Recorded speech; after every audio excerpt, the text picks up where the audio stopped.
tanggap ang budget na ito. Sapagkat ang budget na ito, sinabi natin, ay negative social justice.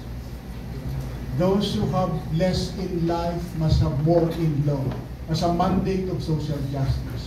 But this 2025 budget ay those who have less in life must be zeroed in law, na zero sa batas. Kaya hindi katanggap-tanggap. Ang mga manggagawa ay gagawa ng pagkilos. Unang-una, siyempre, hikayatin natin ang ating kapwa mga manggagawa na magprotesta sa ginagawa ng ating Kongreso. At hinihikayat natin si Presidente Marcos, sang-ayon kami doon sa proposal na ibalik sa Senado. Kung hindi, i-veto ang buong budget na ito para balikan at ayusin ng Senado ang kanyang budget na walang constitutional anchor.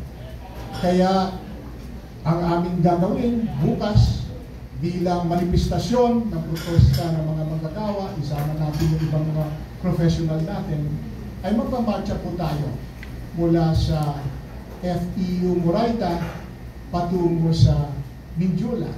Yung aming usapan ay 9 o'clock ng umaga ang asimbliya sa harap ng FEU sa Moraita, at mga 9:30 siguro ay magmamarcha po tayo ng mapayapa patungo sa Mindula para manawagan na ripasuhin, i-veto ang budget na ito na hindi katanggap-tanggap sa mga mamamayang Pilipino.